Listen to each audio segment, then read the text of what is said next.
Good morning students. आज हम geography का ही chapter number 5 minerals and energy resources जो हैं उसको आगे कंटिन्यू करेंगे। आप लोगों ने अभी तक मुझे जो है आपके नोट्स सेंड नहीं करे, सभी बच्चों ने। आप लोग सारे बच्चे सेंड कर दीजिए 10th वाले ग्रुप में और उनको लर्न करना शुरू कर दीजिए। अब मैं आपका जो है असेसमेंट लेना जो है स्टार्टिंग से चैप्टर से असेसमेंट लेना भी स्टार्ट कर दूँगी। तो आप लोग नोट्स बना लीजिए, लर्न भी करना शुरू कर दीजिए और जो असेसमेंट आएंगे आपके पास तो उसको आपको लर्न करके सॉल्व करना है, ठीक है। देख करके नहीं, बिना देखे लर्न करके वो असेसमेंट आपको सॉल्व करने हैं, ठीक है। तो लर्न करना शुरू कर दीजिए। नेक्स्ट हम पढ़ेंगे आज नॉन मेटेलिक मिनरल्स। माइका जो आपके mineral made up of a series of plates और लीव्स। ये जो माइका है वो आपके ऐसा मिनरल है जो कि आपकी अलग अलग जो प्लेट्स होती हैं और लीव्स उनसे बनता है। It splits easily into thin sheets. ये जो है छोटी जो शीट्स के रूप में जो है पतली शीट्स के रूप में इसको स्प्लिट कर सकते हैं। These sheets can be so thin that the 1000 can be layered into a mica sheet of a few centimeters high। थोड़ा ही जो सेंटीमीटर्स में जो है आपके अगर माइका हो तो भी आपको इसको थिन करके इसको लेयर को जो है और शीट्स बना सकते हैं। Mica can be clear, black, green, red, yellow और ब्राउन, इन कलर्स में हो सकता है। Due to its excellent dielectric strength, low power loss factor, insulating properties and resistance to high voltage, mica is one of the most indispensable minerals used in electric and electronic industries। जितनी भी आपकी electrical items बनते हैं वो सभी जो हैं इसको यूटिलाइज करते हैं। क्यों? क्योंकि आपके अगर ज़्यादा वोल्टेज आता है तो उसको जो कंट्रोल करने की पावर होती है, रेजिस्टेंस पावर होती है इसमें, ताकि वो हाई वोल्टेज को जो है एब्जॉर्ब करके उसको रखे। इसमें रेजिस्टेंस पावर होती है हाई वोल्टेज को रोकने के लिए। डाई इलेक्ट्रिकल स्ट्रेंथ भी इसमें होती है, ठीक है। इस वजह से जो है बहुत सारी इलेक्ट्रिक और इलेक्ट्रॉनिक इंडस्ट्रीज़ जो है इसको यूटिलाइज करती है।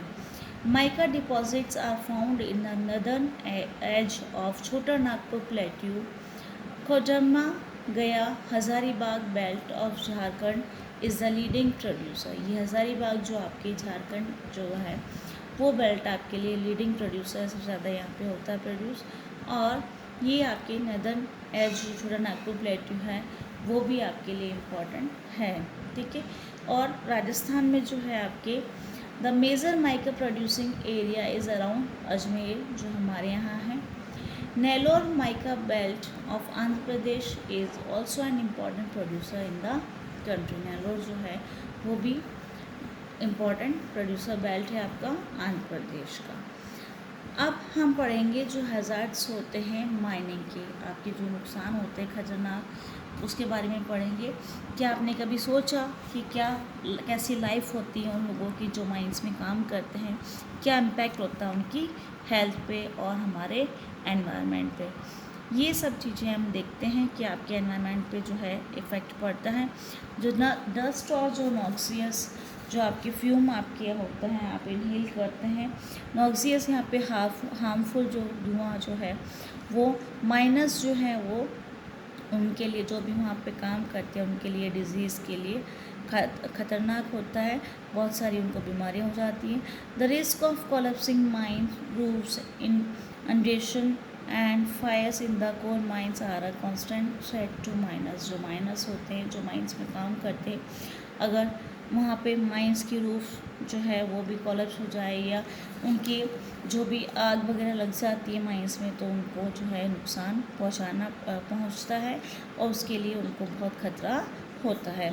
वाटर सोर्सेज जो है वो भी आपकी जो है in the region get contaminated due to mining. जो माइंस है उसकी वजह से आपके जो वाटर सोर्सेज जो होते हैं वो भी आपके जो हैं दूषित हो जाते हैं, पोल्यूशन हो जाता है। डंपिंग ऑफ वेस्ट आपके जो अनवांटेड मटेरियल जो होता है और जो घोल होता है या स्लरी जो होता है मटेरियल लिक्विड, वो भी आपके प्रॉब्लम लेकर के आता है, जैसे कि आपके degradation of land soil and increase in stream and river pollution. ये लैंड सॉइल वाटर जो कि हमारे स्ट्रीम और रिवर्स में होता है उसमें ये पॉल्यूशन कर देता है।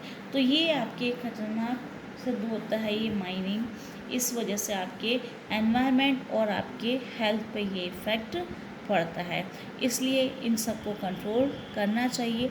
जो भी ये डंपिंग ऑफ वेस्ट, जो आपका वेस्ट मटेरियल जो है आप वो स्लरी और ये सब चीज़ें आप लैंड में जो है या सॉइल को ख़राब करते हैं वो वहाँ नहीं डालने चाहिए, और जो आपके रिवर्स वगैरह है उसमें भी नहीं डालने चाहिए, जिससे आपका वाटर पॉल्यूट हो जाता है। इन सबको हमें रोकना चाहिए। नेक्स्ट हम पढ़ेंगे rock minerals. Limestone is found in association with rocks composed of calcium carbonates और कैल्शियम एंड मैग्नीशियम कार्बोनेट्स, इन दोनों के कंपोजिशन से ये बनती है limestone. It is found in sedimentary rocks of most geological formation, ये आपकी सेडिमेंट्री रॉक्स में मिलते हैं। Limestone is the basic raw material for the cement industry. Cement industry में सबसे ज़्यादा ज़रूरत एज अ रॉ मटेरियल आपकी लाइमस्टोन की पड़ती है, तो ये बेसिक रॉ मटेरियल आपके सीमेंट इंडस्ट्रीज़ के लिए होता है। And essential for smelting iron और इन द ब्लास्ट फर्नेस, जो होते हैं वहाँ पे स्मेल्टिंग करने के लिए आयरन और के, वहाँ पे भी ये ज़रूरत पड़ती है लाइम स्टोन की। नेक्स्ट हम पढ़ेंगे आपके प्रोडक्शन ऑफ लाइमस्टोन, जो कि आपके ये दिया गया है फिगर्स, जो कि आपके स्टेट वाइज जो है शेयरिंग दे रखी है परसेंटेज में, जो कि आपके ये 2009 और 10 की रिपोर्ट्स के अनुसार दिए गए हैं। जैसे कि आपके आंध्र प्रदेश जो है वो 20% है, कर्नाटका 30% है, और अदर्स का आपके 50% होता है प्रोडक्शन ऑफ लाइमस्टोन।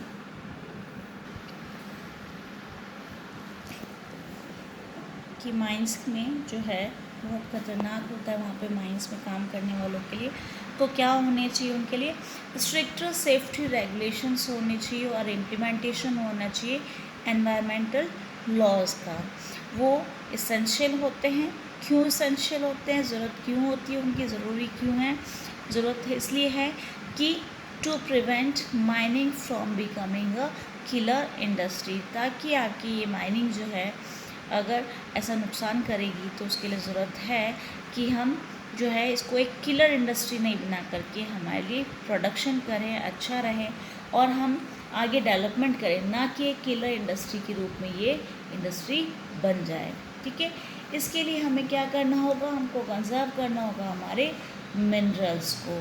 तो ये कंजर्वेशन ऑफ मिनरल्स हम किस तरीके से कर सकते हैं उसके बारे में हम इसमें पढ़ेंगे।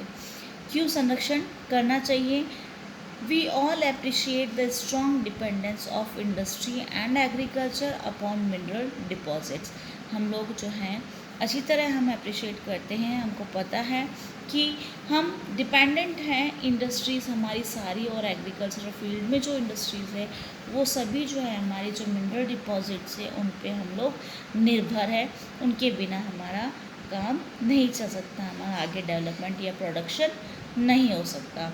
And the substances manufactured from them, अभी मैंने बताया उनसे आगे हम इंडस्ट्रीज़ में जो प्रोडक्ट्स बनाते हैं, जो मैन्युफैक्चर करते हैं, तो हम लोग सब जो है ये इसी पे ही डिपेंडेंट हैं।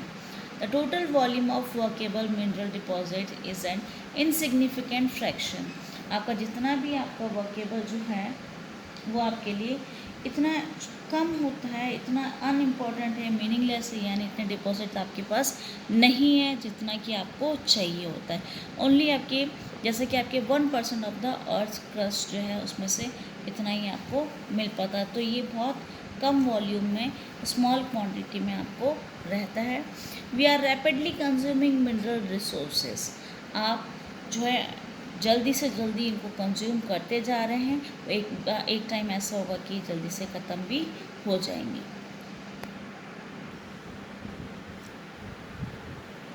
जिस तरीके से आप ये रिसोर्सेज और मिनरल्स को यूटिलाइज़ करते हैं तो उनको बहुत टाइम पीरियड लगता है, मिलियंस ऑफ ईयर्स लगता है उनको वापस से क्रिएट होने में, कंसंट्रेशन उसका होने के लिए। जियोलॉजिकल जो प्रोसेस है मिनरल फॉर्मेशन का आर सो स्लो, इतना जो प्रोसेस है इनका वापस बनने का, फॉर्मेशन होने का बहुत स्लो है। That the rates of replenishment are infinitely small in comparison to the present rates of consumption. आप जैसा कंज्यूम करते हैं वो रेट ज़्यादा है बजाय कि आपके जो रेट्स जिसकी कि आपके वापस से रिप्लेनिश होता है, वापस से जो आपूर्ति होती है, वापस जब बनता है, जनरेट होता है ये आपके मिनरल्स, उसमें टाइम ज़्यादा लगता है, लेकिन आप उतना नहीं हो बन पाता, उससे पहले ही इतना कंज्यूम कर लेते हैं, इतनी रेट्स आपकी हाई है कंज्यूम करने की। Mineral resources are therefore finite and non renewable, इसलिए आपके मिनरल रिसोर्सेज फाइनाइट है, नॉन रिन्यूएबल है। Rich mineral deposits are countries extremely valuable but short lived possessions, आपके लिए इम्पॉर्टेंट है। मिनरल डिपॉजिट्स वैल्यूएबल है लेकिन ये कुछ टाइम पीरियड के लिए ही रह पाता है आपके पास। Continued extraction of ores leads to increasing cost as a mineral extraction comes from greater depths along with the decrease in quality, क्योंकि आपको पता है कि ये मिनरल्स एक ना एक दिन ख़त्म हो जाएंगे, कंटिन्यूसली आप उसको एक्सट्रैक्शन करेंगे, निकालते जाएंगे इन ओर्स को, तो उससे क्या होगा, आपके इनकी कॉस्ट बढ़ जाएगी क्योंकि कमी है, आप निकालते जाएंगे, कम होता जाएगा मिनरल एक्सट्रैक्शन जो है, निकालते जाएंगे तो उसकी कॉस्ट भी जो है, मिनरल एक्सट्रैक्शन जब आप निकालते हैं मिनरल्स को उसकी भी कॉस्ट जो है बढ़ती जाती है। और क्योंकि ये बहुत गहराई में जा कर के जो है वो निकाला जाता है तो उससे भी उसकी क्वालिटी जो होती है मिनरल्स की वो ख़त्म हो जाती है। नेक्स्ट आपके है a concerted effort has to be made in order to use our mineral resources in a planned and sustainable manner. तो ऐसे आपके कंसर्न एफर्ट्स होने चाहिए कि आप मिनरल रिसोर्सेज को एक प्लान तरीके से या सस्टेनेबल मैनर में, सस्टेनेबल डेवलपमेंट में हमने पढ़ा था कि आपके फ्यूचर जनरेशन के लिए भी आप बचा कर के रखें, आप इन रिसोर्सेज को ऐसे यूटिलाइज़ करें कि जो आने वाली जो पीढ़ी है, जो फ्यूचर जनरेशन है, उसको इसके लिए जो है किसी भी तरीके से जो है प्रॉब्लम ना आए। तो आप प्लान तरीके से या सस्टेनेबल मैनर में इन रिसोर्सेज को यूटिलाइज़ करेंगे तो ऐसे एफर्ट्स करने की हमें ज़रूरत है। Improve technologies need to be constantly evolve to allow use of low grade ores at low cost. जो आपके लो ग्रेड ओर्स होते हैं उनको कम दर पे आप यूटिलाइज़ कर सकते हैं, ऐसा भी होना चाहिए। ऐसी टेक्नोलॉजीज़ जो है हमको इम्प्रूव करनी चाहिए कि जो अगर लो ग्रेड ओर्स है उसको भी हम लो कॉस्ट पे हम उसको यूटिलाइज़ कर सकें। रिसाइकिल जो है मेटल्स का वो भी कर सके। यूजिंग स्क्रैप मेटल्स, जो आपके अलग अलग जो मटेरियल्स का मिक्सचर होता है उसको भी आप यूटिलाइज़ कर सकते हैं किसी भी तरीके से। And other substitutes are steps in conserving our mineral resources for the futures. और कुछ और भी सब्सटीट्यूट इसके होने चाहिए मिनरल्स के, जिससे हम यूटिलाइज़ कर सकते हैं इंडस्ट्रीज़ में, ताकि हम कंजर्व कर सकें, ये संरक्षित कर सकें या बचा सकें इन मिनरल रिसोर्सेज को फॉर द फ्यूचर, हमारी आने वाली जनरेशन के लिए।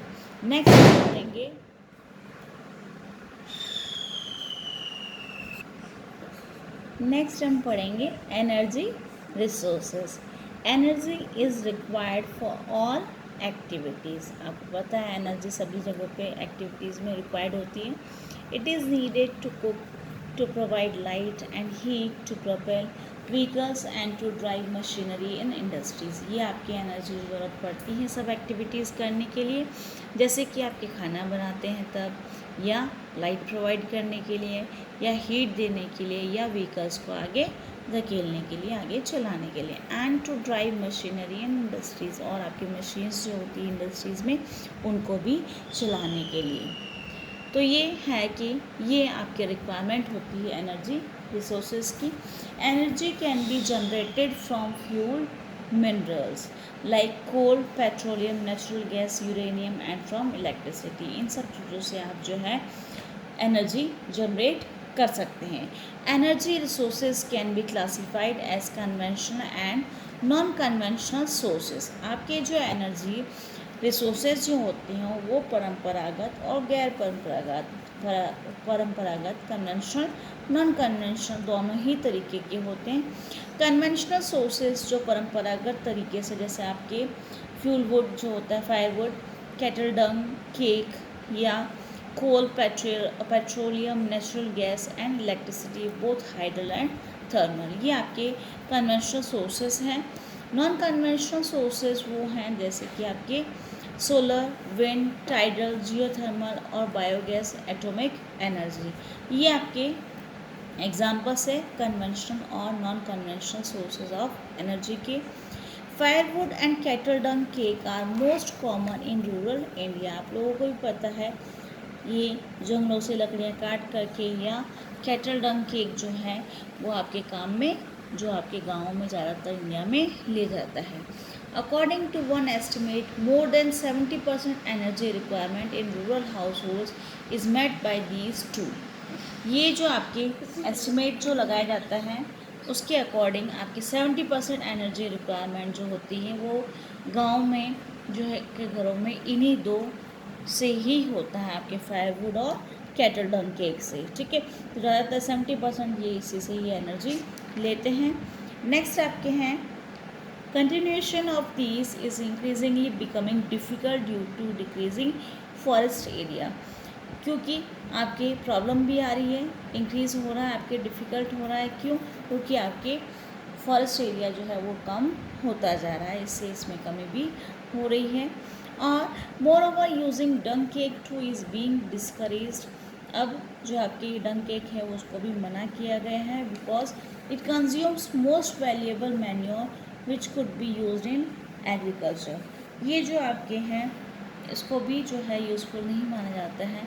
क्यों? क्योंकि हतोत्साहित जो है उसको मना किया गया है, क्योंकि यहाँ पे जो ये कंज्यूम करते हैं तो ये मैन्योर आपके लिए जो वैल्यूएबल मैन्योर होता है वो जो है नहीं यूटिलाइज हो पाता है, which could be used in agriculture. अगर आप इसको जलाते रहेंगे तो आपके लिए जो मैन्योर होता है एग्रीकल्चर फील्ड्स के लिए, वो जिसकी ज़रूरत होती है वो जो खाद के रूप में काम में ले जाता है, काऊ डंग, वो यूटिलाइज किया जाता है। तो ये है कि आपने पढ़ा एनर्जी रिसोर्सेज, जिसमें कन्वेंशनल और नॉन कन्वेंशनल दो तरीके के होते हैं। ये जो है जनरेट कर सकते हैं आप कोल, पेट्रोलियम वगैरह से, और ये आपको जो है एग्रीकल्चर में आप इसको यूटिलाइज़ करते हैं एज अ मैन्योर, तो आपके लिए अच्छा होता है।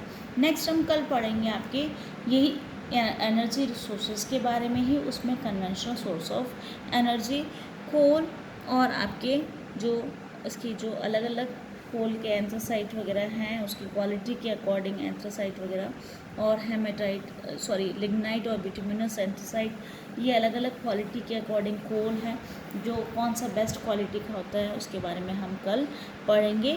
कोल as a source of conventional source of energy के रूप में।